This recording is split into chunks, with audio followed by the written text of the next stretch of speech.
The storm rolled in faster than the forecast had warned. Heavy clouds slid over Asheville like a curtain being pulled shut, swallowing the early morning light. Wind rattled the street signs. A loose gutter banged somewhere down the block. It was the kind of weather that made people hurry indoors. But Eli Granger wasn't hurrying anywhere. He stood alone outside Granger's repair, staring at the metal security gate he had dragged down for the last time. His hands stiff with age, and years of solder burns clutched the ring of shop keys like they still meant something. They didn't.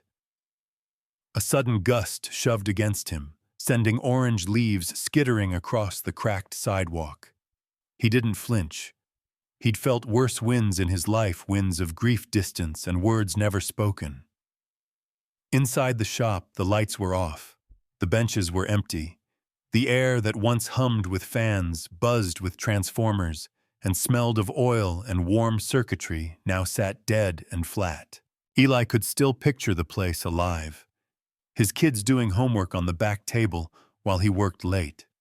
Lena dropping by with dinner, and a tired smile, customers coming in with broken radios, old clocks, busted amps, things he could fix. People were always harder. The young couple who bought the building had left an hour ago, full of plans for exposed brick espresso machines and a retro industrial vibe. Eli wished them well. They didn't know the ghosts they'd painted over. He took one last breath of the workshop's smell dust metal, something like memory, and slid the final key into the lock. It turned with a dry click. A clean ending. Too clean. He didn't pull the key back out. He just let it hang. Streets around him slowly woke, cars rolling past, a dog barking, a barista in an apron dragging chairs out onto a patio that would soon be useless in the rain. People lived their lives. People moved forward. None of them noticed the gray-bearded man standing motionless outside a shuttered shop, with eyes that looked like they had too many winters behind them. Finally, Eli stepped away. He walked to his old Dodge pickup, climbing in with a grunt. His knees weren't what they used to be. He sat for a long moment in the driver's seat, hands resting on the wheel, listening to the wind howl against the truck's frame. He didn't start the engine. Didn't need to rush. There wasn't anywhere waiting for him. Home wasn't home. It was a rental he'd taken after selling the family house.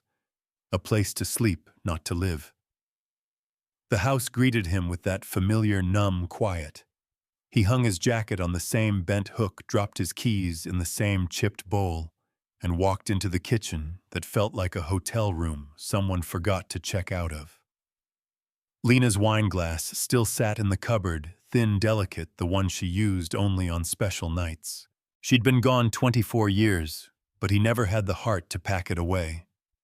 Her books were still on the shelves, too, their spines faded from sunlight they no longer received. He poured himself a glass of the wine she used to love, drier than his taste, but he didn't drink for flavor. He drank for memory. The laptop on the table woke with a cold blue glow. Eli sat heavily and stared at an empty email inbox, the one he kept hoping his kids would fill. They texted him on birthdays sometimes, holidays, brief check-ins, busy lives, busy schedules. He didn't blame them. He'd spent decades being present in body, but absent in every way that mattered. The shop had always taken the best of him, leaving scraps for home. He'd thought he was doing the right thing, providing, protecting, surviving. Only later did he learn there was a price for that kind of survival. He didn't know how to close that distance now. He didn't know if he deserved to. He clicked through the local news, scrolled past stories, and finally landed on a real estate auction page he didn't remember navigating to. His eyes skimmed lazily until one listing snagged him by the gut. Foreclosure.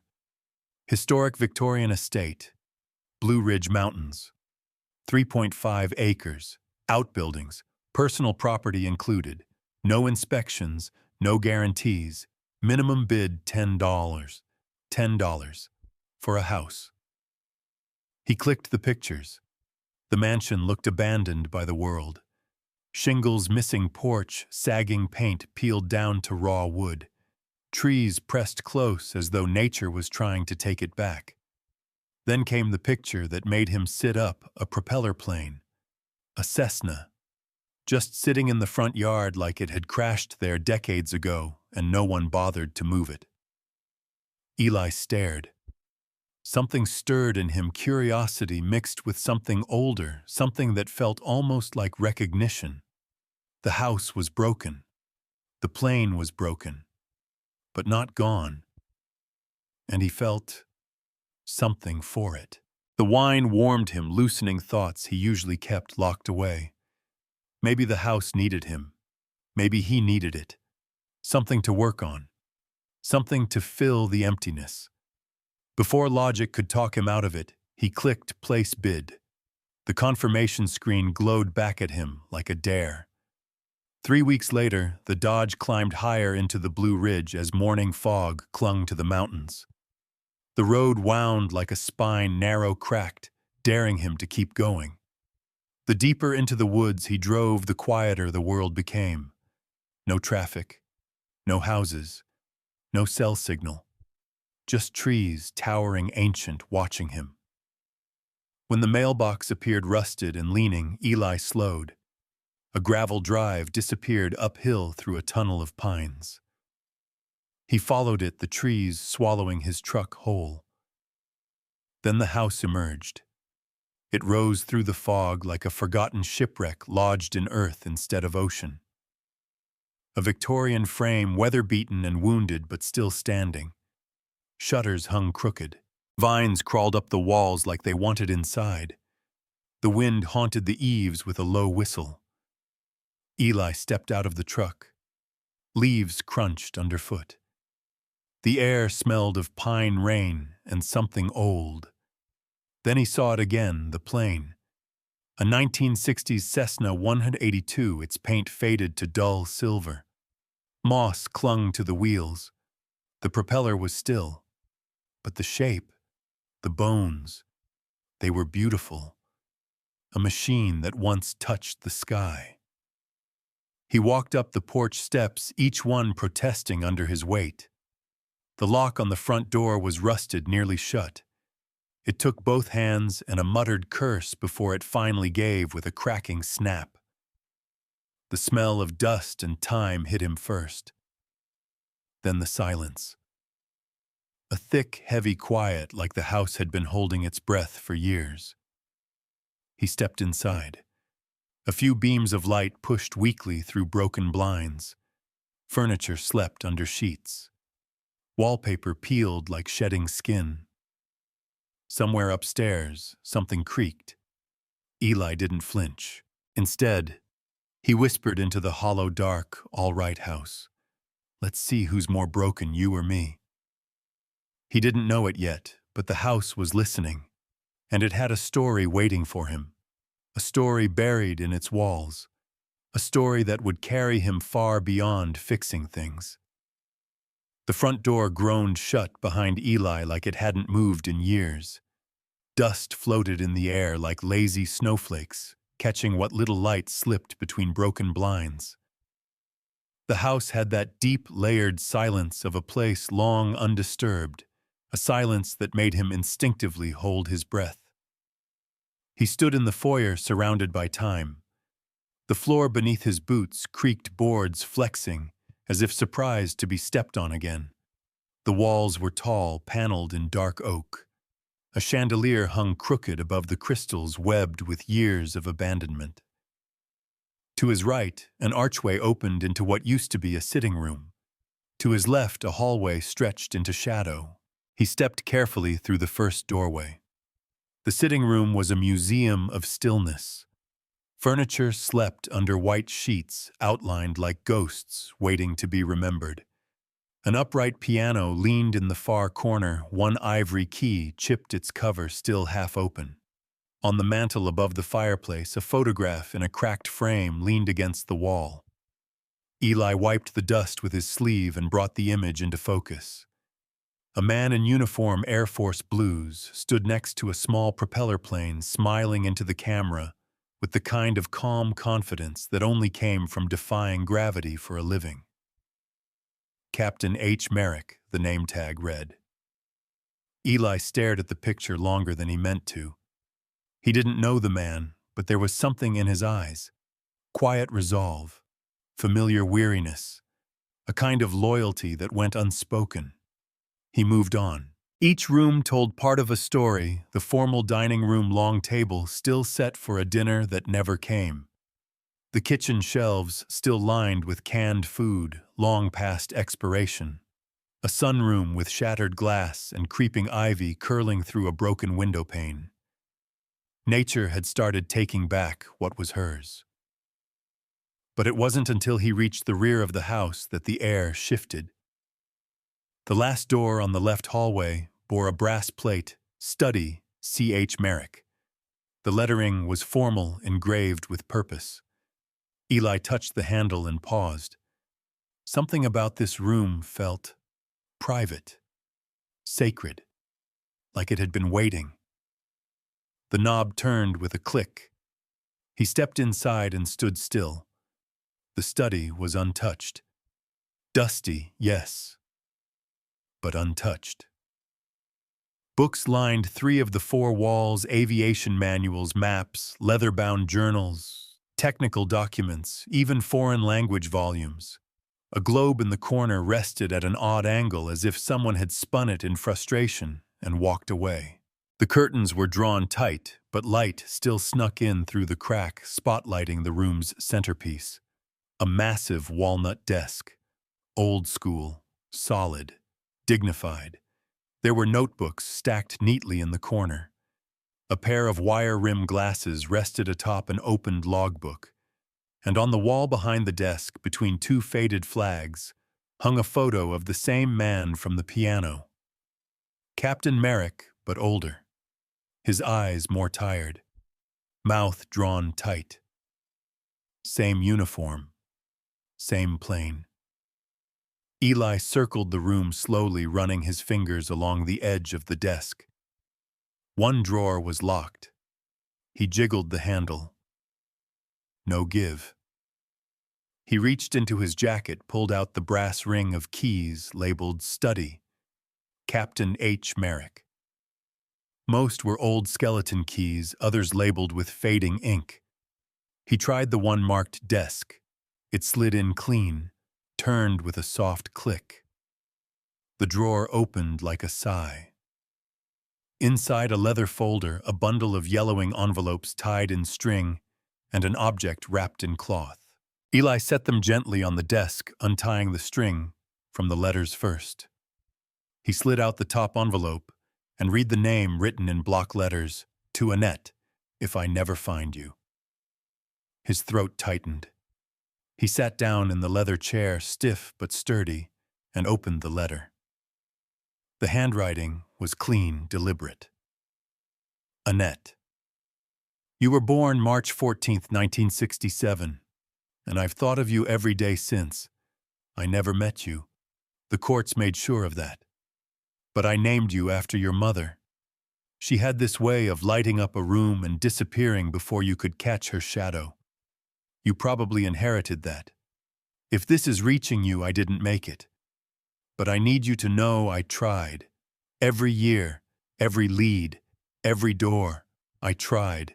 There were 14 more letters, all handwritten, dated over the course of 3 decades, each one deeper, sadder, hope giving way to obsession, pain turning into guilt, a man unspooling himself word by word for a daughter he had never met. Eli sat back, a chill crawling over him. He reached for the cloth-wrapped object, carefully undoing the corners.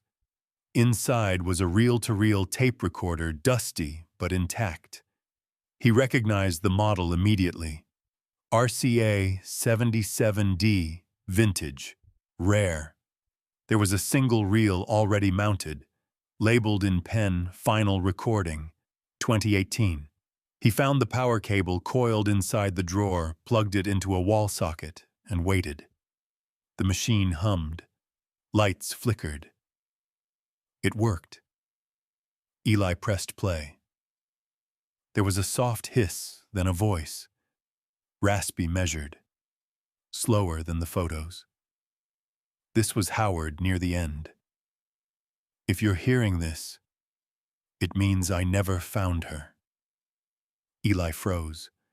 The voice continued, every word deliberate. My name is Captain Howard Merrick, USAF. I flew 127 humanitarian missions between 1971 and 1992. I broke protocol, lied to my superiors, crossed borders I wasn't cleared to cross. All because I thought maybe somewhere out there I'd find my little girl. The tape ran for 6 minutes. In that short span, Merrick confessed his regrets, his losses, and his belief that maybe someday someone would finish what he couldn't. Eli turned off the machine. The room held its breath again. Somebody left in a hurry, he whispered, staring at the letters. But their story stayed behind. He gathered the letters and the recorder and packed them carefully into a canvas bag he found in the corner of the room. There was something inside him now buzzing beneath the stillness. Not quite excitement, not fear, something deeper. Purpose. As he stepped out of the study and closed the door behind him, a soft creak echoed from upstairs. He paused. Just the house settling. Still, he glanced up toward the second floor, then turned back down the hall. The photo of Merrick in uniform caught the light differently now, almost like he was looking at Eli, waiting. He'd come here looking for silence. Instead, he'd found a voice that refused to be forgotten, and he had no idea yet it was about to lead him far beyond the walls of this house. Farther than he'd gone in decades. If you're hearing this, it means I never found her. Eli sat at the desk long after the tape had stopped spinning. The recorder clicked softly as the reel wound to its end, the magnetic strip flapping with an almost embarrassed hush, like it didn't want to disturb the silence that followed. But the silence was already broken. Not by noise, but by weight. That voice. Howard Merrick's voice. Eli leaned forward and rewound the reel hands, gentle but sure. He hit play again. He needed to hear it once more, like reading a letter twice to see if you missed something the first time. My name is Captain Howard Merrick, USAF. I flew 127 humanitarian missions between 1971 and 1992. The voice was gravel and steel, steady, controlled. But beneath the precision, Eli could hear the cracks, a kind of exhaustion that doesn't come from age, but from carrying too much grief for too long. Her name was Annette Marie Merrick. She was taken in 1967. I wasn't allowed to see her, not even once. I didn't have the right. Her mother, Clara, she disappeared. Left the paperwork signed and gone. By the time I tried to fight, she'd already been adopted out. Eli paused the tape. That name again. Annette. He opened the drawer and pulled the letters back out. 10 of them. All addressed to Annette Marie Merrick. The earliest dated 1982. The last one, 2018, the year the final tape was recorded. He opened one randomly June 3, 1996. You would have been 29 this year.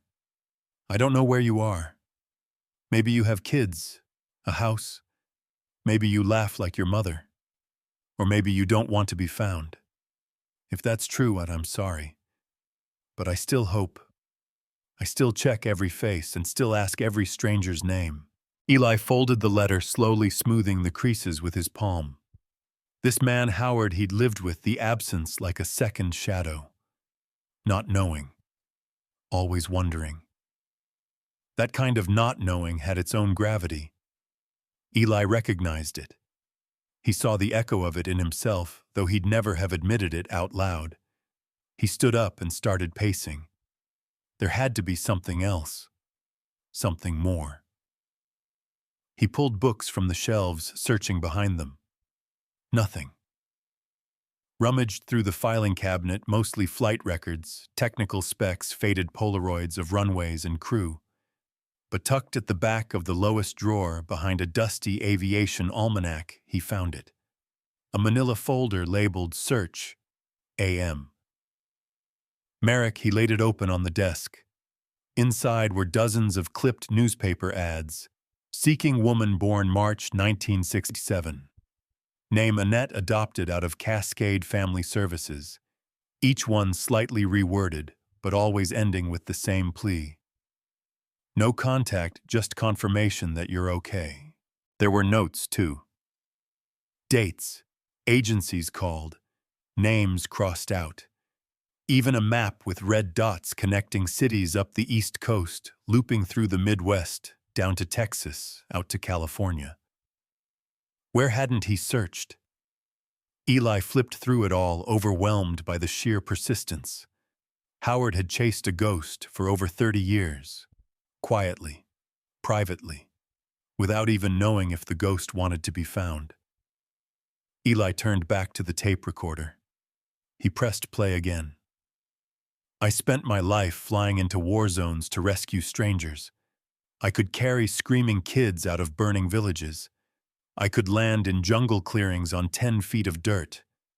But I couldn't find my own child. You live long enough like that, you start to wonder if you're even supposed to. If you're hearing this, it means I never found her. That sentence landed heavier this time, as if it wasn't meant for Annette anymore. As if it was meant for whoever would stumble into this room one day. Whoever would care enough to press play. Eli exhaled slowly. All right, Captain, he muttered. Maybe you didn't. But maybe I can. The next morning, the mountains were wrapped in fog. Eli loaded the tape recorder and the letters into the truck. He also brought the folder marked Search, plus the worn photo of Howard in uniform. He didn't have a plan, but he had a direction. Down the mountain. He needed information. Records. Somewhere to start. He remembered seeing a small county library in Waynesville on his way in. It looked modest, but old places kept old things. Maybe they'd kept the kind of things no one else cared to keep. By the time he got there, the rain had started. Not hard, just enough to blur the windshield and turn the sidewalks slick. He parked by the curb and stepped inside. The library smelled like everyone he'd ever known, paper dust and quiet. At the main desk sat a woman in her 60s with thick silver hair twisted into a braid, reading a weathered paperback with the corner folded down. She looked up. "Help you find something?" "I hope so," Eli said, tipping his cap. "Name's Eli Granger. I'm looking for someone who might have been adopted through Cascade Family Services in the late 60s. The woman raised an eyebrow. That place closed in the 80s. Most of their records were boxed and sent off to the state archive or lost. I figured, Eli said. But maybe there's a mention in old local papers or directories. I'm not even sure she was adopted around here, but it's where he started. The woman eyed the bundle of papers and the recorder under his arm. He Captain Howard Merrick, Eli said. Flew humanitarian missions. This was his house. I'm just picking up where he left off. She nodded slowly. I'm Hazel. I've got a thing for lost stories. Come with me. 2 hours passed under the flicker of dim lights and microfilm. Hazel was faster than he expected. She seemed to know where everything lived. Old census documents, archived newspapers, even local pilot registries. Together they found 2 references to Cascade Family Services between 1966 and 1970. One mentioned a group photo of adopted children. Another mentioned a court case filed by a birth father dismissed without hearing. The father's name was blacked out in the scanned version. Probably sealed, Hazel said. Standard back then. Eli sighed. Feels like every door's locked. Hazel looked at him. Locked doesn't mean lost. Not always. She handed him a fresh page, an article about an Air Force pilot grounded for unauthorized flights outside declared humanitarian zones in 1974. The name Captain Howard Merrick. He kept flying, Hazel said, almost admiring, even when they told him not to. Because he thought she might be there, Eli replied. They stared at the article in silence. Hazel finally spoke. If he was that desperate, he didn't just leave paper trails. He left whispers. And sometimes, those whispers end up where people like us can hear them. Eli folded the article, placed it in his bag, and stood. I think I need to find the man who flew beside him, he said. If anyone knew what he was really doing in those years, it'd be the co-pilot. Hazel tapped a finger on the photo of Merrick with another man by the Cessna. You mean him? She asked. Eli nodded. Yeah, that's the next door. We weren't rescuing people, we were chasing ghosts. His and eventually mine. The name came from the back of an old Polaroid. Eli had almost missed it, scrawled in faded ink on the back of the photo of Howard standing beside the plane. Two figures side by side in flight suits. One of them was Merrick. The other, Emmett Cole. Hazel helped Eli dig through old military registries until they found the name again.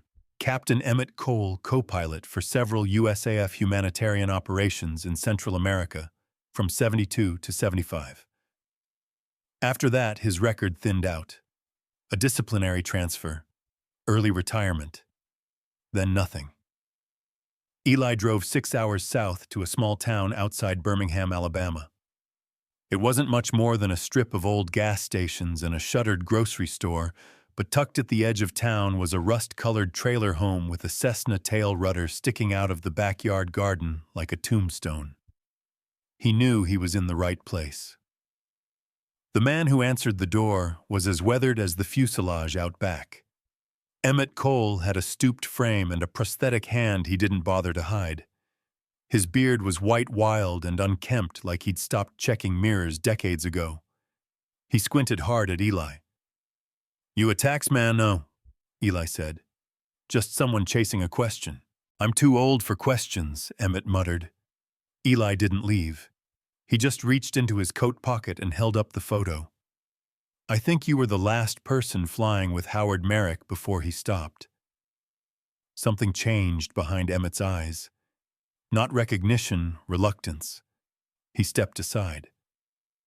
Eli followed him into the trailer. It smelled of old tools, canned chili, and engine oil. The TV played a muted western in the background. Stacks of yellowed newspapers leaned against the walls like defenses.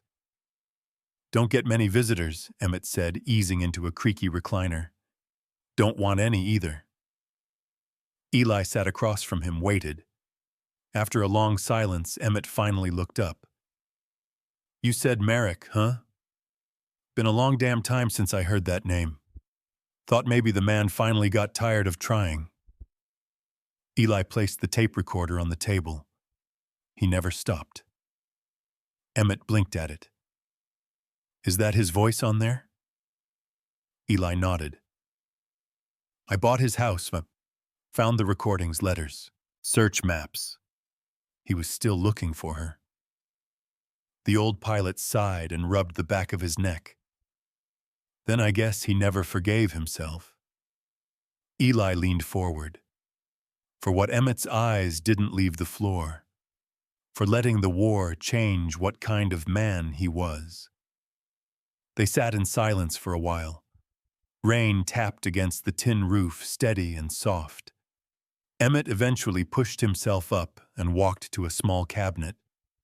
He pulled out an old cigar box and dropped it on the table. Inside were faded ID tags, a few photos, and a folded flight manifest. He pulled out a picture of two younger men standing under a C-130, half grinning. That's us, Nicaragua, 74. Relief drop. We weren't supposed to land, but Merrick saw movement on the ridge. Thought maybe it was a family hiding from the militia. We took the risk. Did you find anyone? Eli asked. Emmett nodded. A girl, 8, maybe 9. Barefoot, scared out of her mind. Howard. He froze. I'd never seen him do that. It was like he was seeing someone else. Eli said nothing. He picked her up, carried her out, and sat in the back of the plane the whole way back. Didn't speak for hours. That was the moment. Wasn't it? Eli said quietly. That's when he decided he wasn't done looking. Emmett nodded. Yeah. And from then on, we stopped flying missions. We started flying searches. Unofficial ones. Unauthorized. Illegal, really. But we weren't rescuing people, we were chasing ghosts. His and eventually mine. Eli leaned back. What happened to you? Emmett looked away. Too many faces. Too many maybes. Every girl between 8 and 20 who suddenly looked like her. It messes with your head. I lost my wife. Wrecked a plane. That's how I got this, he said, lifting his prosthetic hand. They called it pilot error. Maybe they were right. Eli studied the man across from him. Tough, scarred, but honest in a way most people never let themselves be. Do you remember any names? Eli asked. People. Merrick was chasing. Emmett frowned, thinking. There was a nun in El Paso, Sister Rosario. She ran a shelter near the border. Howard swore she knew something. Visited her at least 4 times. Came back looking worse every time. Did she ever tell him anything? If she did, he didn't share it with me. But he started drawing lines on the map after that. Circles around western Texas, southern New Mexico. Said if Annette was anywhere, it was in one of those damn circles. Eli reached into his bag and pulled out the manila folder. Emmett flipped through the old maps and paused when he saw the red ink scrawled around El Paso. There, he tapped. That was the one. Eli exhaled. It was the first clear direction he'd had since he stepped into the mansion. She's still alive, you think? Emmett asked. I don't know, Eli said. But I'll find out. Emmett looked at him for a long moment. You don't know this girl. Don't owe her nothing. Why are you doing this? Eli thought about it. The dust in the house. The silence in his life. The letters no one wrote. The voice that refused to vanish. Because he tried for 30 years and still didn't stop, Eli said. Because someone should finish what he started. Emmett gave a dry chuckle. You sound just like him. Eli stood. If I find her, I'll come back. Emmett's voice dropped low. If you find her, don't ask why she never came back. Some stories hurt too much to explain. Eli didn't answer. He shook Emmett's hand, what was left of it, and stepped out into the fading light. The sun had broken through the clouds, casting long shadows across the driveway. In the distance, a freight train rumbled through the trees. Eli climbed into his truck and pulled out the notebook. He turned to a blank page and wrote, Lead Sister Rosario, El Paso. Next stop, Texas. El Paso was dry and bleached in the early afternoon sun. The desert wind scraped over the pavement in gusts, lifting little spirals of sand that disappeared just as quickly as they appeared. Eli had crossed 2 states and most of a night to get here, and now that he was parked outside the faded mission house, he suddenly felt like an intruder. The building was modest, painted a dull tan with white trim that peeled in soft curls. A rusting bell hung above the entrance, swaying faintly but never ringing. A wrought iron gate creaked as he stepped through. He had no idea what he expected. A clue, a story, a memory someone else had protected too long. The door opened before he knocked. A small woman in a navy habit stood there, squinting into the light. Her face was lined but not tired. Her eyes were sharp. Watching. Sister Rosario, Eli asked. She nodded. Yes. And you are? My name's Eli Granger. I'm here about a man you used to know. Captain Howard Merrick. Her expression didn't change, but the air between them did. I see, she said. Come in. The interior was cool and quiet. Stucco walls, a few wooden benches, an altar with a faded crucifix above it. The chapel smelled of candles and dust, comforting and still. I was told you knew, Howard, Eli said. I did, she replied. A long time ago. He came here often. Looking for someone, Annette, Eli said. Rosario's eyes flicked toward him. He told you her name, huh? He left it behind, in letters. Recordings. She nodded slowly and sat down on a bench near the front. Eli took a seat beside her, careful not to speak too fast. Did you know her? He asked. I did, she said again, softer this time. But not as Annette. She was called Maria when she was here. Eli leaned forward. She was here. With you. She stayed at the shelter for nearly 4 years, from age 6 to 10. Before that, I only know what the records say. There were no birth certificates, no adoption papers that held up under scrutiny. She came from somewhere and was left at our door like so many others. But Howard... She trailed off, clasping her hands tightly in her lap. He believed she was his. Eli finished. She could have been, Rosario admitted. She had the right eyes, same shade of gray, same temper too. But she never remembered a father. Only fear. Eli swallowed. Fear of what her first words here were in Spanish. She said, I don't go back in the plane. Over and over. We couldn't get her to sleep near windows for the first 6 months. Any time she saw uniforms, she'd shake. That doesn't sound like Merrick's doing. No, Rosario said, her voice cold now. That was the men before. The ones who moved kids like contraband, stashed them in planes, sold them like they weren't real. We saw too many like her. Eli looked down at his hands. But Merrick, he wasn't one of them. No, she agreed. Howard was trying to undo damage he didn't cause. He showed up here one morning flying solo in that old Cessna, said he was looking for a girl with eyes like rain. Eli smiled faintly. That sounded like him. He stayed for 2 days, Rosario continued. She wouldn't talk to him, but she watched him always from a corner. On the 3rd day, she drew him a picture, a plane with a sad face. That was all. And he cried like a man who'd been holding something in too long. Eli felt his throat tighten. Did she ever remember more? Not clearly. Trauma distorts things.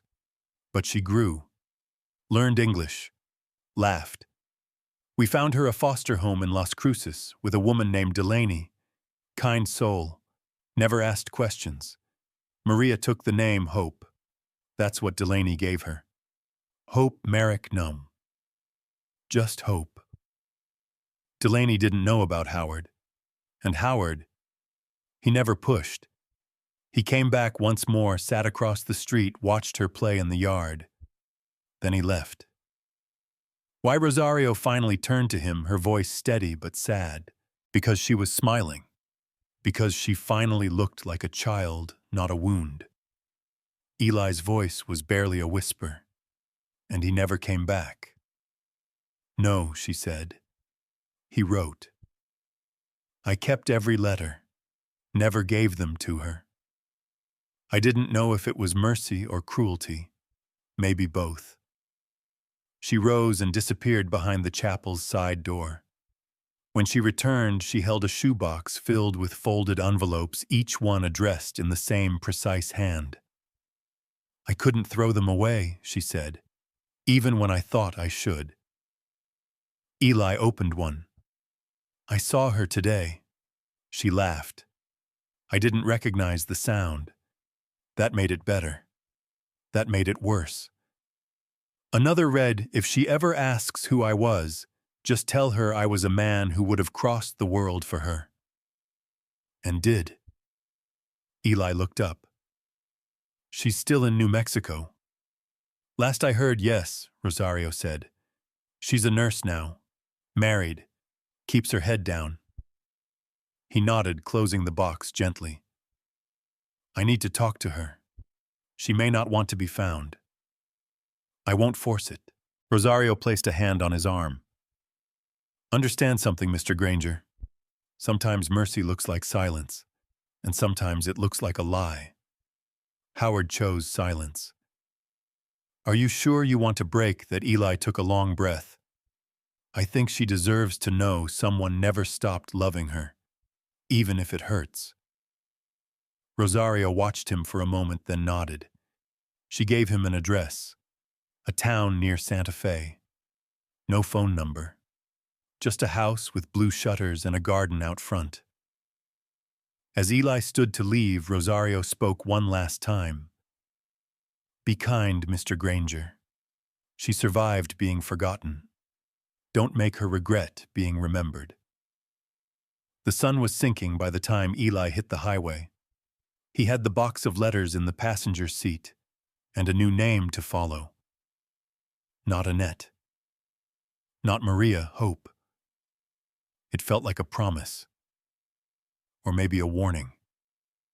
He didn't know what he would say when he found her. He just knew he had to. The house was smaller than he expected. Pale blue shutters. A garden in front that looked both wild and carefully tended, like it had grown alongside someone healing slowly. A wind chime clinked softly in the breeze, small metal birds circling a copper sun. Eli sat in his truck across the street, engine off, keys resting in his palm. The shoebox of letters from Howard sat beside him, wrapped now in a plain cloth and sealed with quiet hope. Hope. She had no idea who he was, no idea what he carried, and no idea that somewhere in a mountain house hundreds of miles away, her father's voice had waited years just to be heard. He wasn't sure if he was doing the right thing, but he'd come too far to turn back now. He stepped out of the truck and crossed the street. There was a small sign near the porch, Hope Caldwell, RN. Home visits by appointment only. A garden hose coiled neatly by the steps. A tricycle in the yard. She had a family. He stood on the porch for a moment, staring at the door like it might speak first. Then he knocked. 2 short raps, one long, uncertain. The door opened slowly, and there she was, mid-50s, auburn hair streaked with gray pulled back into a braid, tired eyes but clear. She looked at him cautiously, the way someone does when they're used to strangers showing up with questions they'd rather not answer. Can I help you? Eli took off his cap. Ma'am? I hope so. My name is Eli Granger. I came a long way to find you. She didn't open the door any wider. Are you from the clinic? No, he said. It's not medical. It's personal. Her jaw tightened slightly. I don't give money to political groups. I'm not religious. And I don't sign petitions at my front door. Eli held up the wrapped box. This belonged to someone named Howard Merrick. He was a pilot. He believed he had a daughter named Annette. I believe that daughter is you. Silence. She didn't move, didn't blink, just stood there as the name hung between them like a stone suspended midair. I don't know who you think I am, she said finally, her voice barely a whisper, but I think you need to leave. I understand, Eli said, calm and steady, but just hear me out. Please, I'm not here to hurt you. I'm just trying to finish something he couldn't. She looked past him, scanning the street like she expected someone else to be watching. When she finally stepped aside, it wasn't an invitation. It was a test. He stepped inside. The house smelled like chamomile and lavender. Lived in. Peaceful. A shelf of children's books lined the wall near a reading nook. Family photos on the mantel, none of Howard. Of course not. Set it there, she said, motioning to the coffee table. Eli placed the box down gently. She didn't sit. Neither did he. Howard lived in North Carolina, Eli began. He was a war pilot, then flew humanitarian missions. He bought a house in the mountains, died alone. I bought that house, found his study, found his letters, tapes. He talked about you every year without ever knowing your name had changed. She said nothing. Your name was Annette, he continued. Your mother left. You were taken, passed through shelters. Eventually you ended up in El Paso, at a mission. She flinched just slightly. That's where Howard found you, Eli said. And then he left. Because you were finally safe. Because he thought showing up again would break you more than it would heal you. She finally looked at him. That's a hell of a story. It's yours. Her arms crossed. I don't remember him, she said. Not really. I remember faces yelling, hands grabbing, planes, then lights, then the nuns, then Delaney. Delaney loved you, Eli said softly. She did, Hope said. She never asked questions. That was the gift. She let me become someone else. She walked toward the box, hands hovering over the cloth. Why now? Because someone should have told you years ago, Eli said, and because you deserve to know that you weren't forgotten. She lifted the cloth, opened the box. Her fingers touched the envelopes one by one like counting something sacred. She picked up the top letter and opened it slowly. Her eyes scanned the page, and then her lips parted. The tears didn't come all at once. They came in waves like a faucet, left barely open, slow, quiet, inevitable. I thought he gave up, she whispered. He didn't. Hope sat down on the couch, the letter trembling in her hands. I made peace with it, with not knowing, with being no one's daughter. You were always someone's daughter, Eli said, even when you didn't know it. She looked up, so what now? I read these and cry and try to fit it into the life I already built. Eli shrugged gently. Or maybe you just let yourself feel it. No expectations, no answers, just truth. Hope set the letter down. Does he sound happy in the tapes? Eli paused. He sounds tired, but full of love. Like every word was a thread he refused to let go of. She looked away, then back. You know what the worst part is? She asked. I spent half my life wondering if I'd been wanted. Not by anyone specific, just in general. And the second I stopped needing that answer, you show up with proof. I'm sorry, Eli said. Don't be, she said. I don't know what this changes. Maybe nothing. Maybe everything. She stood, walked toward the window. My son's coming home soon, she said. He doesn't know anything about this. I'm not sure I want him to. That's up to you. She turned back to him. Not everyone wants to be rescued, she said. Some of us just want to be left in peace. I'm not here to rescue anyone, Eli replied. I'm just here to hand off the truth and let it go. Hope nodded, wiping her eyes. I'll keep them, she said, motioning to the letters. I may not read them all at once, but I'll keep them. That's all he would have wanted. She looked at Eli like she was seeing him clearly for the first time.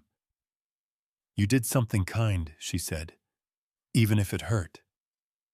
That matters. He nodded, tipped his cap. Take care of yourself, Ms. Caldwell. He turned to go, and just before he opened the door, her voice stopped him. Mr. Granger. He looked back. If he was still here, do you think he'd have come back? Eli met her eyes. No. I think he would have waited. Until you were ready. She nodded once, and this time when the door closed behind him, it didn't feel like rejection. It felt like closure. Eli had driven halfway back to North Carolina before he realized he wasn't done. Hope's silence had closed a loop, but not the whole circle.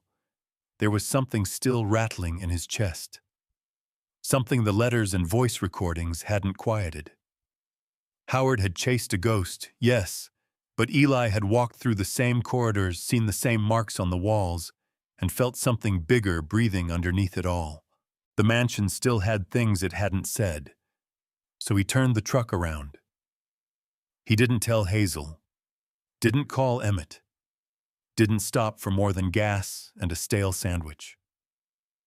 By the time he reached the gravel road leading up to the property, the sky had turned a heavy gray, the kind that made everything feel like it was waiting for rain. He parked beneath the same crooked pine tree where he first stood weeks ago. The house loomed above him like it had always been waiting for someone to come back. Inside, the air was colder than he remembered. Dust had shifted. A book had fallen from a shelf near the study. Something in the silence felt off. He didn't head straight for the desk this time. Instead, he stepped outside through the back door and crossed the overgrown yard toward the outbuilding he'd ignored for too long. It sat at the edge of the woods, almost completely swallowed by creeping ivy. A rusted chain-link fence surrounded it, though one side had collapsed under time and weight. The door was solid steel, military grade, the kind that had no business being on a private residence. Eli paused, hand on the handle. This hadn't been part of the original listing. The real estate agent hadn't even mentioned it in the property tour. And yet here it was, bold as anything, quiet, forgotten, and locked tight. But he had the ring of keys. He tried two before one finally clicked. The lock slid open with a dull snap. He pulled the door outward and immediately gagged. The air inside was stale, pungent, with the unmistakable scent of oil, mildew, and metal. Dust motes danced in the shaft of sunlight, slicing through the cracked roof. Rows of covered equipment lined the walls, old surveillance tech radios, spools of magnetic tape batteries, generators' manuals. Every inch of the space was meticulously organized, military neat. Eli stepped inside.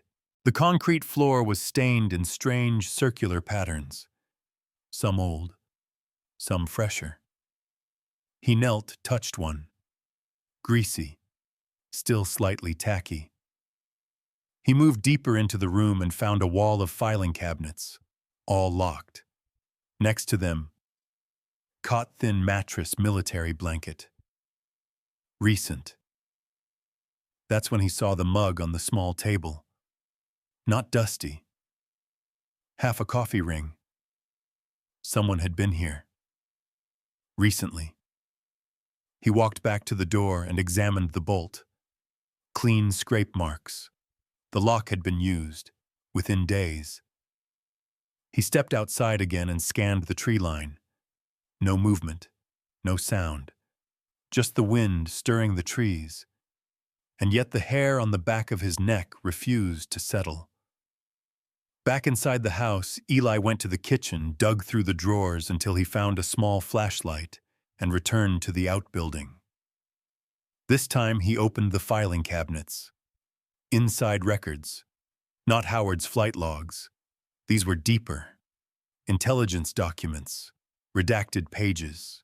Handwritten notes and codes all marked with a stamp, redacted. JSOC, Obsidian Unit. "What the hell were you into?" Howard Eli muttered. He flipped through the papers until he reached a name he recognized, Cole Emmett A. The page listed dates, medical evaluations, and a summary of discharge under classified circumstances. Another file, Merrick Howard C. Psych Evals, Field Mission Reports, Behavioral Flags, all ending abruptly after 1994. After that, the pages were blank, burned in places. The last drawer held something stranger, a list. 26 names, handwritten. Most were marked with a red X. Eli scanned the names until his eyes landed on one he knew, Caldwell Hope A. No X, no note. Just her name. Alive. Not crossed out. His heart kicked in his chest. He flipped the page. Another list. Older. Titled Potential Transfers. Final Cycle. More names. Dates ranging from 1966 to 1975. All children. Eli dropped the file back into the drawer like it had burned him. This wasn't just a storage shed. It was a record, a vault, maybe even a bunker. And someone had been here. After Howard died, he stepped out and locked the building behind him, then returned to the study. There was one thing he hadn't checked: the trapdoor beneath the rug. When he pulled the carpet back, the outline was clear. A square cut into the hardwood ringed with worn scuff marks. He pried it open. Stairs led down into a narrow corridor. Concrete walls, exposed pipes, moisture clinging to everything. He descended slowly. At the bottom, a small room, bunker-like. Lights still worked faint and flickering. A generator hummed quietly in the corner, its fuel line connected to a hidden tank outside. In the center of the room was a table, and on it another recorder, a different model. Eli hit play. A voice. Different than Howard's. Female. Clipped. Professional. Observation complete. Subject Merrick believed assets remained viable. No known contact made with subject AM. Recommendation: surveillance discontinue. Subject deceased. Initiate phase 2. The message ended. Eli stood frozen. He played it again. Same voice, same words, some kind of operation, posthumous surveillance. Someone had been watching. Someone was still watching. He moved quickly now, back up the stairs, through the house, and into the front yard. He scanned the tree line again. Nothing. And then, just as he turned to go back inside, something caught his eye. The study window. It was closed. But when he left it, it had been open. He walked back in slowly, footsteps measured. He checked the floor.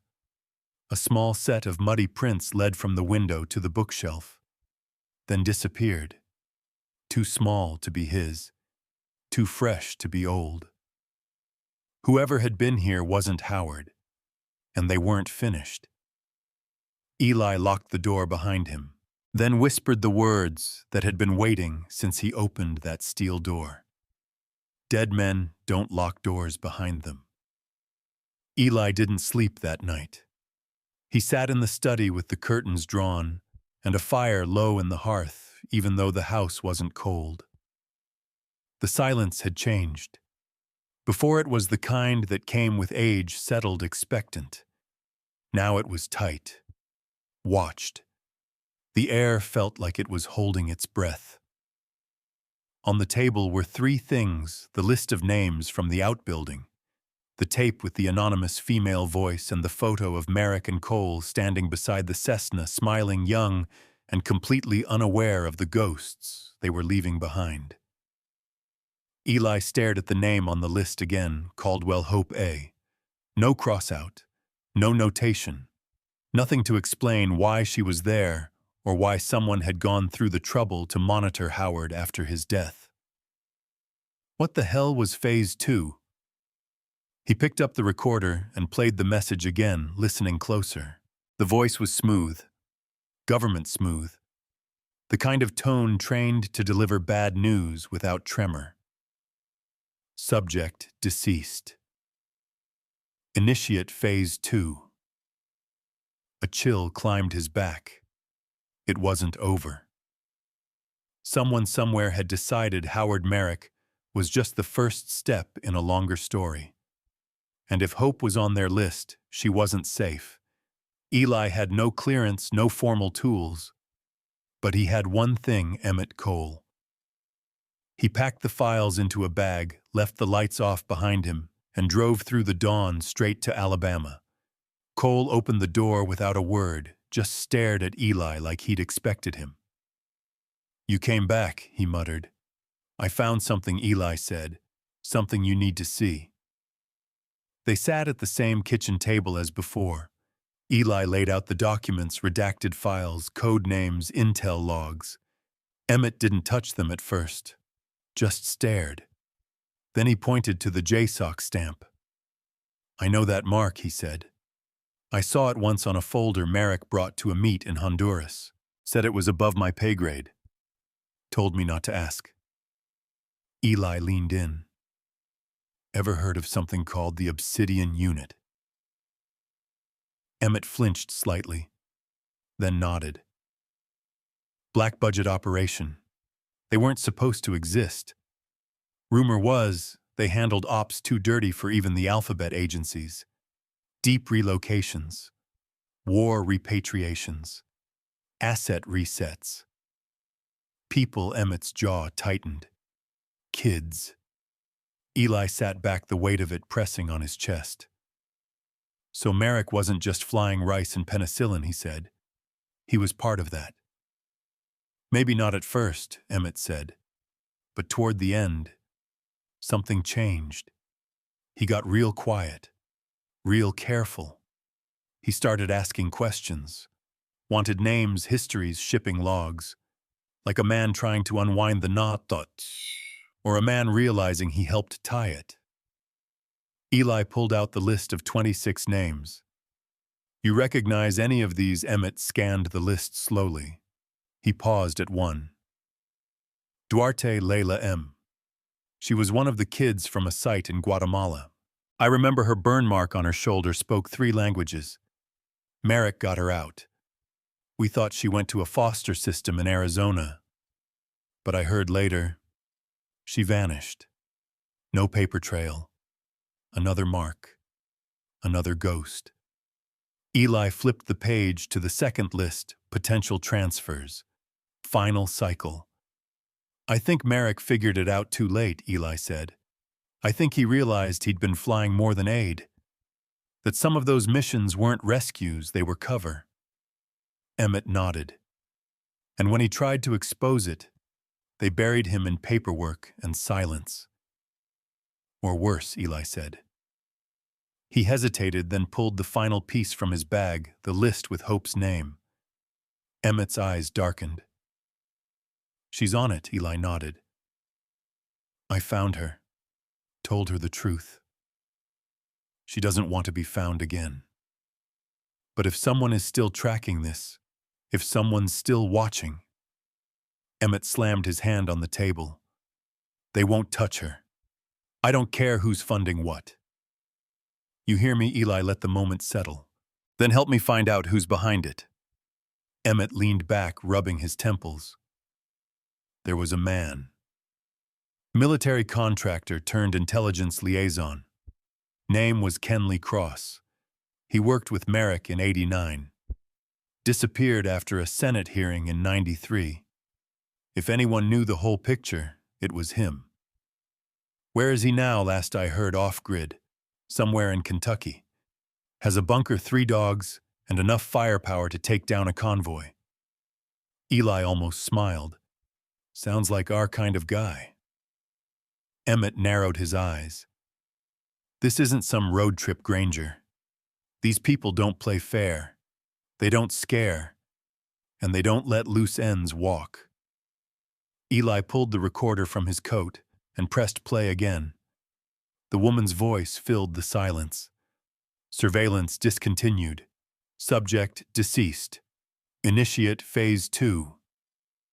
Emmett's hand tightened on the table's edge. That's not a warning, he said quietly. That's a message. Eli met his gaze. Then we'd better answer it. Back at the mansion that night, Eli moved through the house like he was cataloging a life. Howard hadn't just lived here, he'd buried things here. Truths too dangerous to speak. Questions too loud to ignore. In the study, he sat again with the names. He picked up a pen and wrote next to each one status, unknown, status, unknown, status, unknown. When he got to Hope's, he hesitated, then wrote survived, still healing. He stood, walked to the window, and opened it wide. The air outside was crisp, clear, but the storm wasn't over. Not yet. And deep in his chest, Eli knew someone else was still out there pulling strings from the dark. Maybe it was Kenley Cross. Maybe it was whoever had inherited the Obsidian Unit's files. But whoever they were, they hadn't stopped looking. They just changed targets. He looked down at the recorder one more time. Initiate Phase 2. He whispered to the empty room more to himself than anyone else. You don't bury the truth this deep unless you're afraid of what it might do to the living. The truth isn't what kills you. It's the people who need it buried. The road into Pine Hollow, Kentucky was barely marked a sliver of cracked asphalt hidden between dense thickets of pine and oak. Fog clung to the shoulders like a warning. The kind of place GPS refused to acknowledge. The kind of place people disappeared into, not out of. Eli's hands stayed tight on the wheel. Emmett sat in the passenger seat silent for most of the last hour, only speaking when necessary. You sure he's still alive? Eli finally asked. If he's not someone else took his dogs, Emmett muttered, pointing ahead. A mailbox jutted out of a mound of overgrown weeds, its paint flaking away, to reveal a name written in uneven stencils, K. Cross. Beyond it, a gravel path twisted into the trees. Emmett pulled a pistol from his coat and checked the chamber. Eli frowned. You expecting trouble? Emmett smirked. Kenley doesn't believe in doorbells or second chances. They followed the path slowly. Around the final bend stood a squat concrete structure with a steel roof buried into the hillside like a bunker. Barbed wire coiled across the top like a crown. No windows, no welcome mat. As the truck came to a stop, 3 low growls echoed through the trees. Then the dogs appeared, massive German shepherds, teeth bared, not barking, just watching, calculating. Stay in the truck, Emmett said, stepping out slowly with both hands raised. The dogs didn't move, but one tilted its head like it recognized him. A moment later, the steel door creaked open. A tall man in a worn flannel shirt and combat boots stood in the doorway. Gray hair buzzed close, one eye milky white, the other sharp as glass. Well, I'll be damned, he said. Emmett Cole. Still breathing, Emmett replied. You gonna shoot or invite me in? Kenley Cross grunted. Still deciding. He turned his gaze to Eli, narrowing his good eye. Who's the sidekick? Someone who bought the wrong house, Eli said. Kenley cracked the faintest smile. Ain't that always the way? He stepped aside. Inside the bunker was colder than the air outside, lined with concrete exposed wiring, and shelves stacked with files, flash drives, MREs, and enough weapons to outfit a small militia. A coffee pot sat on a hot plate half full. Steam curled lazily upward. Kenley motioned for them to sit, then leaned against the far wall, arms crossed. "All right, let's have it.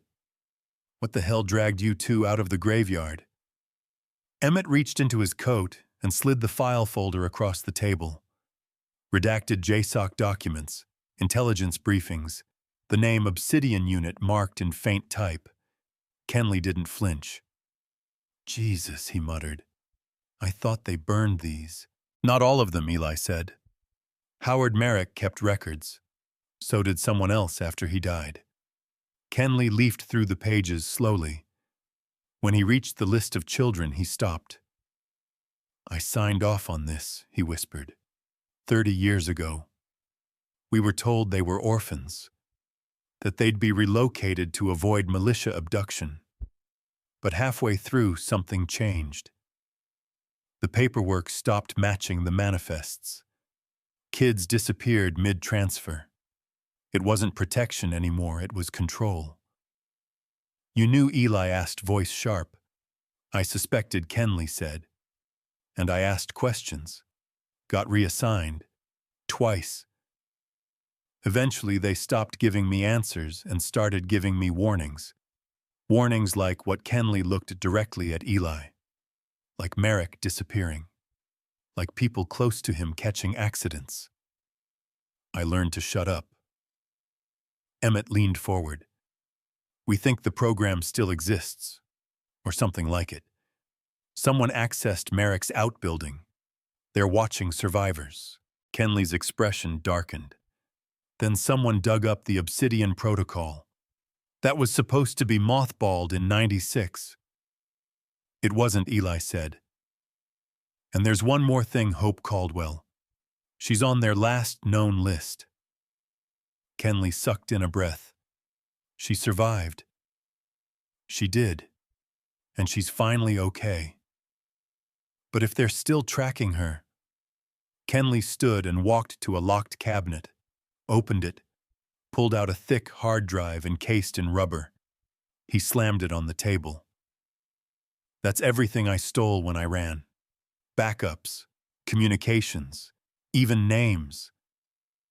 Emmett stared at it. "Why keep it all these years?" Kenley didn't blink. "Because one day I knew someone would show up asking the right questions. And the only thing more dangerous than losing the truth was finding it too late." Eli reached for the drive. "Can you decrypt it?" Kenley nodded. "Give me 12 hours. He moved to a workstation littered with monitors, cables, and what looked like a 90s-era laptop grafted onto modern parts. He plugged in the drive and began typing. As the screen lit up, so did something in Eli's mind. "Kenley," he said. "Did you ever hear of Phase 2? Kenley paused, then nodded slowly. "Yeah. That was their insurance. Phase 2 meant reactivation. If someone started poking around the old ghosts, they'd identify all surviving subjects and handlers, and eliminate risk." Eli's stomach dropped. Meaning Hope isn't just being watched. She might be next. Kenley didn't argue. "If that protocol's live, you've got less than a week before they close the loop." "Who's running it now?" Emmett asked. Kenley hesitated. There was always one name in the files. A ghost. Codename Greymark. No face, no rank. Just redacted orders and sign-offs. If anyone kept Obsidian breathing, it's them. Eli sat back, heart racing. "So what now?" Kenley looked over his shoulder, already back to typing. "Now we crack this drive. Find out where the bodies are buried and who's still digging." Emmett leaned toward Eli, voice low. "You ready for this?" Eli's reply came quiet, certain. "No. But I don't think Merrick was either. He still did it." They sat in silence for a while, the soft hum of decoding filling the room like a countdown. Then Kenley looked up, eyes hard. Found something. A facility. Off-grid. Arizona border.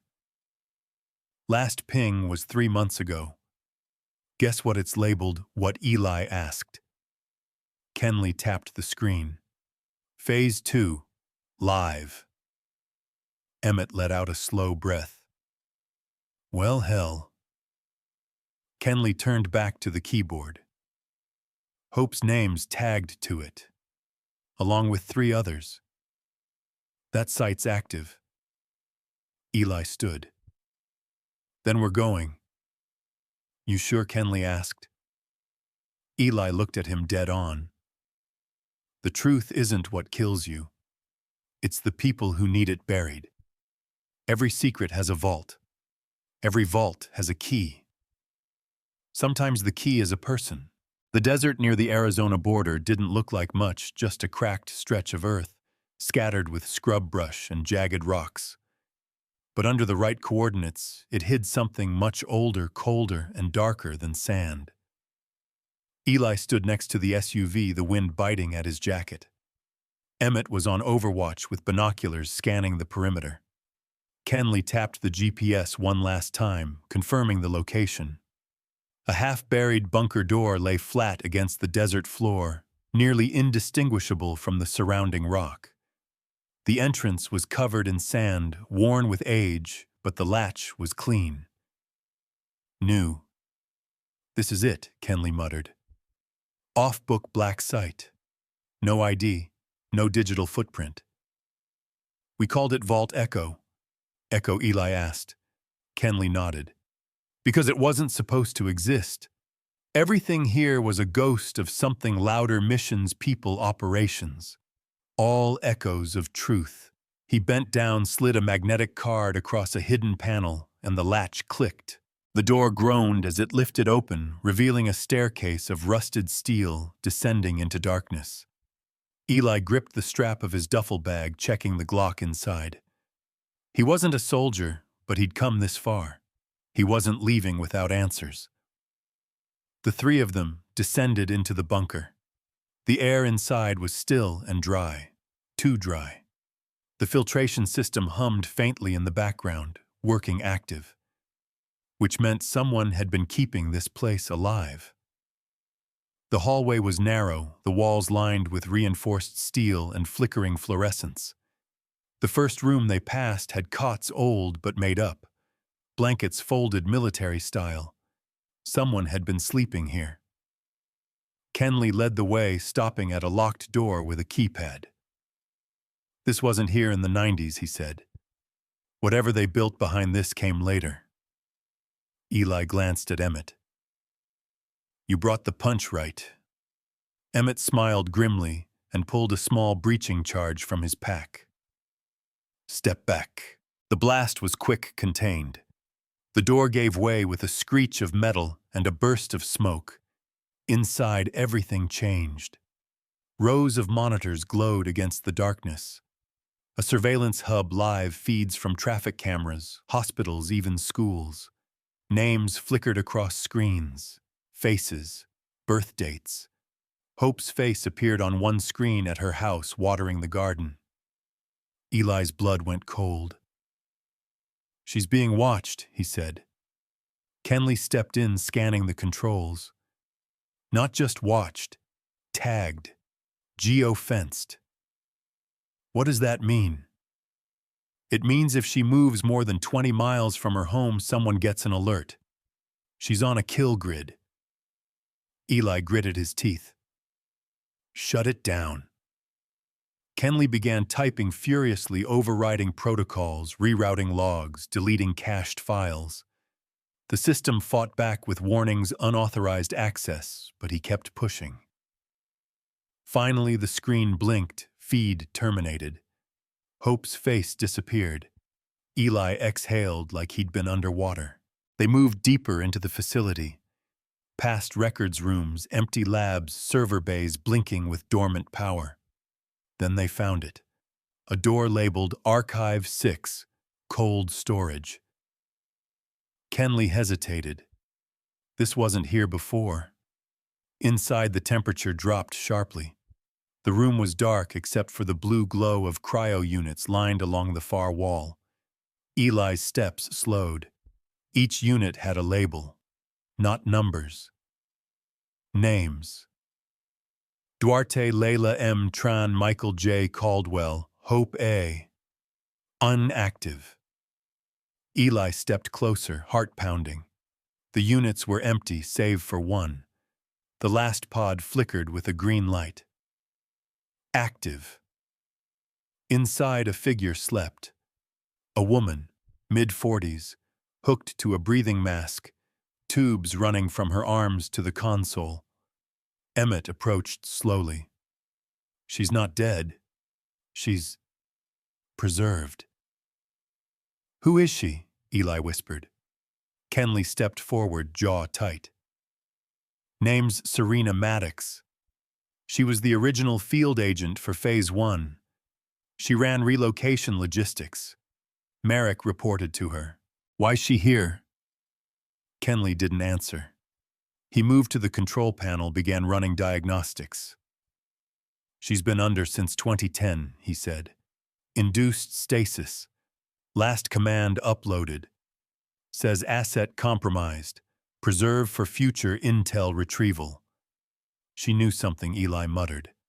Something they couldn't risk losing, but couldn't risk her saying either. Every secret has a vault, Emmett said quietly. Every vault has a key. Sometimes the key is a person. Kenley's fingers flew across the console. I can bring her out. Slow thaw. She'll be disoriented, maybe unstable. But if anyone knows what really happened, why Obsidian was reactivated, it's her. Eli nodded. Do it. They powered down the cryopod and began the revival sequence. Lights dimmed. The room filled with a low hiss as the temperature began to rise and the cryogel thinned. Serena's fingers twitched. Then her eyes snapped open, wild, confused, scared. She gasped, trying to sit up. Easy, Eli said, stepping forward. You're safe. Her eyes locked on him, then Kenley, and she froze. You, she rasped. You were supposed to be dead. Kenley gave a grim smile. I get that a lot. Serena looked around, still panting. They'll come. You opened the vault. They always come. Eli leaned in. Who's they? She blinked, her voice barely audible. Greymark. Greymark isn't a person. It's a protocol, a kill switch. Emmett stiffened. You mean it's automated? No. Serena said. It's assigned. Passed from one handler to the next. Whoever runs Greymark holds the list. What list? She turned to Eli. The ones who know too much. She tried to sit up again, this time with more strength. You don't have much time. Time for what Eli asked. She looked at him with hollow certainty. They're already coming. The lights flickered. Then the alarm sounded. Motion sensors lit up across the feed room. Multiple entries. Kenley moved fast. We triggered a failsafe. They know this site's compromised. Eli grabbed his bag. We get out now. Too late for stealth, Emmett growled, loading his weapon. We fight our way clear. Kenley supported Serena as she stumbled out of the cryopod, still weak but lucid. There's a back exit through the old intake tunnel, he said. They moved fast, the bunker groaning around them like it could collapse at any moment. Gunfire echoed down the hall behind them, silenced, professional. Eli looked over his shoulder. Black-clad figures swept through the corridor, rifles drawn, visors down. Greymark had arrived. The tunnel stank of rust, old water, and something sourer like regret left to rot. Eli sprinted through the narrow corridor, Serena Maddox leaning on his shoulder, her legs barely holding. Behind them, the bunker shook again, another round of suppressed gunfire and boots pounding metal. Kenley and Emmett covered the rear, each armed and deadly focused. The darkness was broken only by flickering emergency lights overhead, painting their escape in red pulses like a slow heartbeat. "How far is this exit?" Eli shouted. 200 yards, Kenley said between breaths. "But there's a choke point ahead. They'll expect us to hit it." "We've got no choice," Emmett grunted. "Unless you brought a damn helicopter I missed." They reached the choke point a minute later, a narrow segment of tunnel where the concrete walls narrowed into a rusted crawl space. It was designed that way on purpose, Eli realized. A kill zone. Kenley dropped to one knee and set up a small claymore mine. "Buy me 20 seconds, he barked. "Just need one good boom." Eli crouched with Serena behind an old storage pipe. Her breath was shaky, skin pale, but her eyes were wide open now. Remembering. "They never shut it down," she muttered. "I told them it was unstable, but they didn't care. They wanted obedience, not healing." "What are you talking about?" Eli asked. "Phase 2 wasn't just relocation," she said. "It was behavioral control. The children weren't just hidden. They were conditioned. Obedience algorithms, psychological triggers." Eli felt his stomach drop. "You mean they could make them forget? Follow orders? Even turn on each other?" "And hope?" he asked. "She was too young when she was extracted," Serena said, shaking her head. "She didn't go through full calibration. That's why she's still whole. That's why she remembers the plane." A sharp whistle echoed through the tunnel. Incoming. Emmett turned and fired 2 quick shots, silent takedowns. One soldier collapsed. Another ducked behind the wall and returned fire. Kenley hit the trigger. The claymore blew, lighting up the corridor with a flash of white heat. Screams followed. Shrapnel whined off the walls. Eli shielded Serena with his body, coughing through smoke. "Go!" Kenley roared. They broke into a sprint again, past the blast crater, and down a final slope where a rusted door waited half buried in sand, locked from the outside. Emmett threw his shoulder into it once. Twice. The third time it gave bursting into sunlight. Blinding. Blazing. They stumbled out into open desert, coughing, wounded, half-carried. The SUV was still where they left it, partially covered with a net of camouflage. Eli opened the back seat and helped Serena in, while Emmett swung around to the driver's side. Kenley tossed their last flashbang toward the open tunnel mouth, just as dark shapes began to emerge. They didn't wait. The engine roared and kicked gravel as they sped off down the canyon-wash, dust clouds rising in their wake. "Where now?" Eli asked, chest-heaving. "Safe house," Sierra Verde, Kenley said. 50 miles. Quiet, no digital." "Will she make it that far?" Emmett asked, glancing at Serena in the rearview mirror. She answered herself, weak but firm. "I've lasted 15 years on ice. I can handle another hour." Eli turned to her. "That facility back there, it wasn't just about storage, was it?" Serena shook her head. "It was testing. Data replication. Someone wanted to see if the conditioning could survive generations. Hope isn't just a loose end. She might be proof it didn't work." Emmett's voice was low. "And that makes her dangerous. Or valuable," Kenley added grimly. "Depends on who's pulling the strings now." They drove in silence for a while, everyone on edge. The road twisted through the hills, sun glaring off the dashboard. No drones, no shadows. But Eli didn't trust the quiet anymore. He kept hearing Serena's words. Triggers. Control. It wasn't just about what Howard had discovered, it was about what he was trying to prevent. "Howard knew," Eli said aloud. "That's why he left everything hidden." The tapes, the letters, the house. It was all his last firewall. Serena nodded. He figured it out when they asked him to go back for a second run.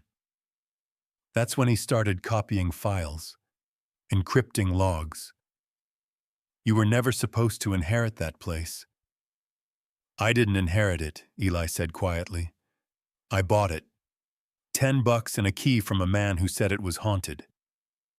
Kenley chuckled once. Yeah, it was. They reached the safe house after sunset, a cabin nestled between low hills shielded from aerial view. No cell signal, just an old landline and solar panels on the roof. Inside, Serena collapsed onto a cot. Emmett checked the perimeter. Kenley secured the files. Eli sat on the porch steps watching the sky bleed into darkness. It should have felt like progress, but it didn't. It felt like standing at the edge of something huge and burning. Later, when they gathered around the small dining table, Serena leaned forward, eyes clearer than before. There's one more thing you need to know, she said. Eli braced himself. What Greymark wasn't just a protocol, she said. It was activated by a vote. 3 handlers, deep state clearance, full deniability. Merrick was supposed to be one of them. Eli froze. What they tried to pull him in during the early 90s. He said no, and that made him a liability. He was the only one who refused to authorize the Phase 2 cycle. That's why they watched him. That's why he was discredited. Not because he failed, but because he said no. Eli stood, his voice shaking. He died thinking he'd lost everything, that hope was gone, that he'd failed her. Serena looked at him gently. He didn't fail, she said. He saved her the only way he could, by staying away, by letting her be free. Silence stretched long. Then Emmett finally said what they were all thinking. So who's running Greymark now? Serena closed her eyes, and when she opened them, she whispered a name, one they all knew. Kenley's face went pale. No, he said, not him. Eli felt the floor shift beneath him. The name Serena had spoken wasn't some shadow figure. It was someone who'd been near the heart of the story from the beginning. Someone Eli had already trusted. The road back to North Carolina was long and quiet. Too quiet. The kind of quiet where thoughts turned sharp and memories turned loud. Eli drove alone. Kenley had stayed behind with Serena at the safe house, sorting through data dumps from the recovered vault. Emmett had offered backup, but Eli declined. This wasn't a team-op. This was personal. The name Serena whispered still echoed in his mind, Congressman Alan Mercer, longtime family friend of the Merricks, one of the key donors to post-war veteran programs, always smiling, always shaking hands, and the silent executor of Greymark. Eli couldn't believe it at first, but the files confirmed it. Mercer had been one of the 3 original architects of Phase 2. He hadn't just protected the program, he'd expanded it, funded new facilities under the guise of medical outreach, recruited ex-military into ghost roles, scrubbed survivors from systems, and buried paper trails deeper than most people could ever dig. He wasn't a shadow. He was the face of the system that made shadows. And he was scheduled to speak at a Veterans Memorial event in Asheville that very afternoon, an event honoring, ironically, Captain Howard Merrick's legacy. The irony made Eli sick. He pulled into the gravel lot behind the old town courthouse just after 3:00 p.m. The event had already started. Folding chairs were set up in neat rows on the lawn. A podium stood beneath an American flag. Mercer's face was printed across a large banner honoring service, preserving truth. Bullshit. Eli walked straight past the event guards, His step's firm eyes locked ahead.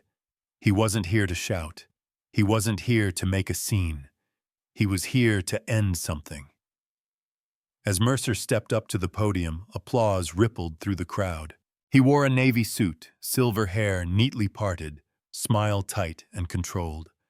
Beside him stood Hope Caldwell, now publicly reconnected to Merrick's legacy thanks to Serena's verified files. Mercer had insisted she be honored as part of the healing. A perfect PR play. Hope looked unsure, nervous. Her eyes scanned the crowd, and when she spotted Eli, they widened. He nodded once. She stepped down from the platform. Mercer began to speak. Eli didn't hear it. All he heard was the soft click of the recorder in his coat pocket. Howard Merrick's final tape. The one no one else had heard yet. He walked to the side of the platform and caught Mercer's eye. The congressman faltered for just a second. Just enough. Then Eli stepped up beside him. Mr. Granger, Mercer said low and tight. This isn't the time or place. Eli clicked the recorder on. Howard's voice rang out. If this message is playing, I'm gone, but you're still here. You who would turn the work of rescue into systems of silence. I was part of it once. I carried the weight. I believed the lies. But I found my daughter. I saved her. And I'll die knowing I stopped being useful to you. A murmur rippled through the crowd. Mercer reached for the mic, but Eli held up a second document, photocopies of signed Graymark authorizations with Mercer's signature at the bottom. He handed it to the nearest reporter, then turned to the people. This man helped build a system that stole children under the name of safety, Eli said. He erased identities, buried people, and now he wants a statue. Gasps, cameras clicking, phones raised. Mercer's face went rigid. You don't understand the weight of what you're doing. I do, Eli replied. It's what Merrick carried to his grave. Security stepped in. Mercer was rushed off stage. Hope reached Eli through the chaos. She looked shaken but not broken. You told me to trust you, she said. I meant it, he said. They're going to try and spin this, but the files are out. Serena's testimony is verified. The names, the children, they won't be buried again. Hope nodded, eyes glassy. You know, she said softly, he used to sing to me. Just once. When I was little. I never remembered the song, but I remember the way he held my hand. Safe. Like nothing bad could reach me. Eli didn't speak. He didn't have to. Later that week, congressional hearings were called. Mercer resigned. The Graymark protocol was exposed. But that wasn't the real ending. The real ending came quietly months later when Eli stood with Hope on the steps of Merrick's old house. The mansion had been repaired, nothing fancy, just enough to make it livable again. A new coat of paint. Windows that opened. A home, not a relic. Hope held a box in her arms. Inside every letter Howard ever wrote her but never sent. She had read each one. I'm not sure what to do with them, she said. Eli looked around. Put them where they belong. They walked to the study, the one Howard had sealed. The desk was still there. The flight log. The broken compass. Pieces of a man trying to undo his own past. Hope placed the box on the shelf between two dusty manuals, then turned to Eli. What about you? She asked. I think I'm done running, he said. You ever talk to your kids? Started with one. Luke. We had coffee. He yelled a lot. I deserved it. But he said he'd call again. That's a start. Eli smiled faintly. We'll see. She walked him to the door. The wind stirred the trees. The sky was clear, soft with spring. I think he'd be proud of you, she said. I think he'd be proud of you more, Eli replied. They stood in silence for a moment. Then she reached into her pocket and handed him the compass. He meant this for you, she said. I think he knew you'd get us here. Eli took it. The dial was still cracked, still pointed slightly off true north. Perfect, he thought. As he stepped onto the porch, Hope called after him. Eli. Yeah. Do you think healing really happens after all of it? He looked back at her, the weight of everything in his chest. I think healing's not the end, he said. It's the way forward. She nodded, her eyes shining. He walked down the steps, the compass in his hand, the ghosts behind him, and for the first time in a long time, the road ahead felt real.